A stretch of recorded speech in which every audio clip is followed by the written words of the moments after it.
सबैमा नमस्कार छ। आज चाहिँ वर्ष दिनको सबैभन्दा छोटो दिन हो र लामो रात। मैले चाहिँ तपाईँहरूलाई सूर्य अस्ताएको देखाउन चाहिरहेको छु। मलाई चाहिँ एकदमै मनपर्छ, हजुरहरूले पनि हेर्नुहोला है त। अस्ताउनु लागिरहेको छ, हेर्नुहोस् न कस्तो सुन्दर। मलाई चाहिँ एकदमै मनपर्छ, हजुरहरूलाई कस्तो लाग्छ हेर्नुहोला है त। म रमाइरहेको छु यो सूर्य सनसेट देखेर। हजुरहरू पनि हेर्नुहोला, मनोरञ्जन गर्नुहोला।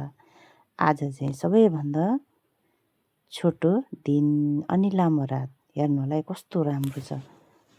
हेर्नुहोस् है, पछाडि पछाडि फर्केर हेर्नुहोस् त, यस्तो राम्रो छ। हेर्नु है त कस्तो राम्रो छ, हेर्नु न। एकचोटि फर्केर हेर्नुहोस् त कस्तो राम्रो छ। म हिँडी पनि राखेको छु।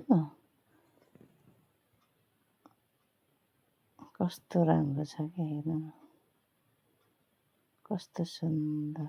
म आफै रमाइरहेको छु, हेर्नु है।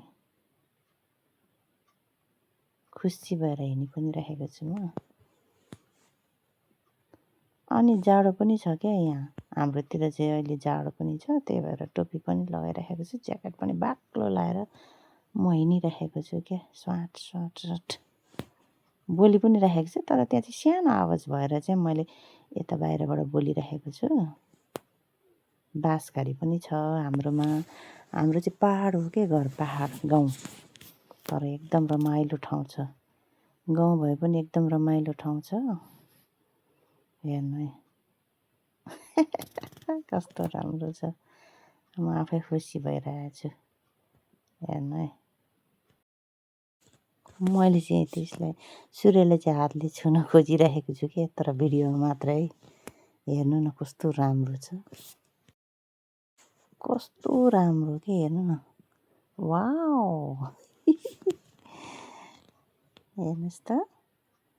अनि मलाई के बोल्नु पनि अलिक आउँदैन, यस्तोमा बोल्नु चाहिँ आउँदैन। अनि कि मैले चाहिँ यो खोल्नु खोजेको त सबै भोइस अफ भएको रहेछ हौ, त्यहाँ बोलेको कुराहरू। म चाहिँ खुसी भइराखेको छु। सधैँ खुसी हुनुपर्छ। यो चाहिँ अम्लिसो घारी है, यसले कुचो बनाउनुपर्छ। अम्लिसो यो बयरको बोट हो, सुँगुरको खोर पनि छ। हाम्रोमा के चाहिँ छैन, सबै चिज छ। अनि आज म चाहिँ अर्कै बाटो हिँडिरहेको छु है। हिजो अर्कै थियो, दिनदिनै हिँड्छु। यहाँको लोकेसन कस्तो राम्रो छ, हेर्नु त। घाम पनि डुबिसक्यो। अनि म हिँडी पनि राखेको छु यो बाटो। अनि छिटो छिटो छिट्टिनुपर्छ, भरे फर्किँदा त रात पर्छ होला हौ। रात परे पनि हुन्छ, साँझ भइसक्यो। कति छिटो साँझ अहिले त। 2 पाइला हिँडेको छैन, रात परिजान्छ। पुस महिना हो नि त, छिट्टै सकिन्छ। मान्छेहरू पनि आउँदै हुनुहुन्छ।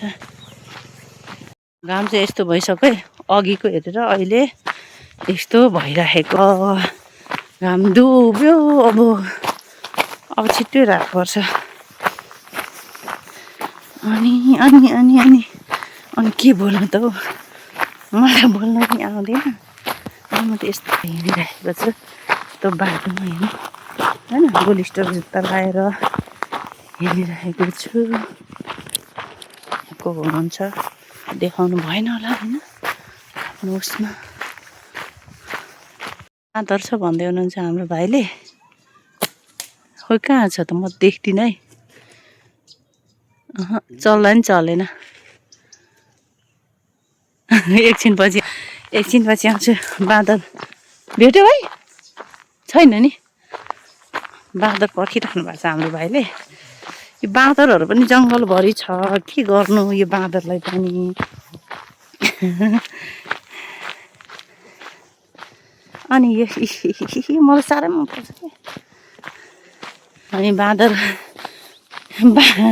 जङ्गलमा घर बनाएपछि बाँदर नआए के गर्नु, हामी त जङ्गलमा बस्छौँ, के गर्नु।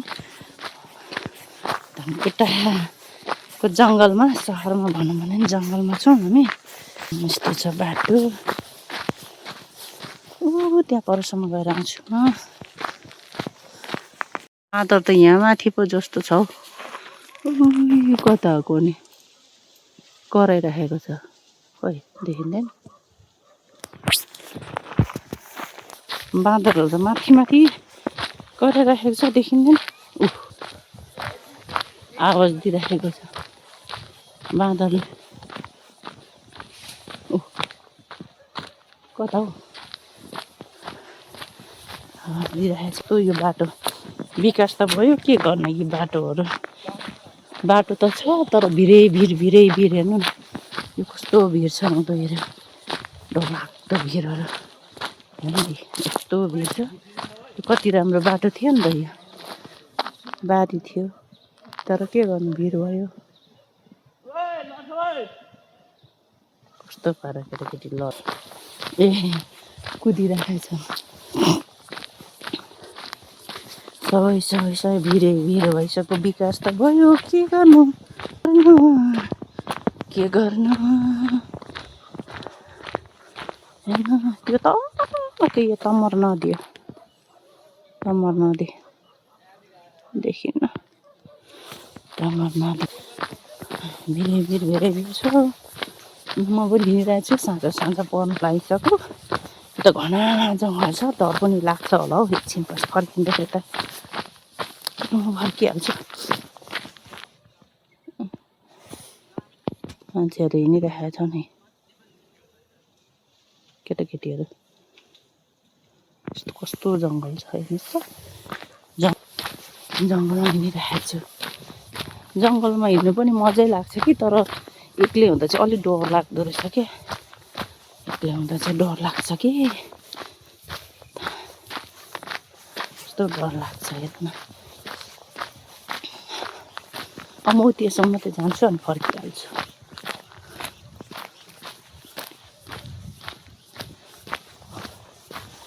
फर्किनु पर्यो होला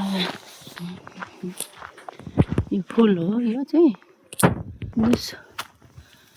राम्रै लाग्छ मलाई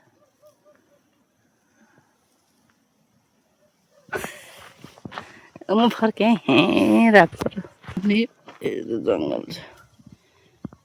जङ्गल छ जङ्गल साँझ परेपछि याद आउँछ तिम्रै ढुकढुकीमा कस्तो राम्रो जङ्गल तर के गर्नु यो बाटो यता पनि पहिरो उता पनि पहिरो के गर्नु पहिरो छ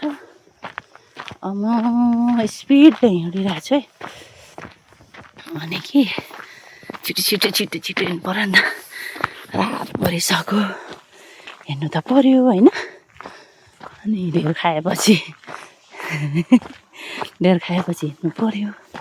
हिँड्नु पर्यो बाँदरहरू कराएको यहाँ माथि बाँदरहरू आइरहेको छ क्या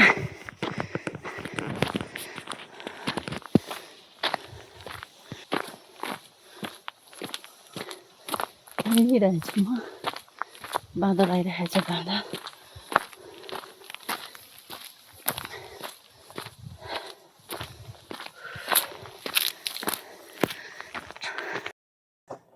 अनि रात परिसक्यो हिँड्दा उकालो हिँड्दै रात परिसक्यो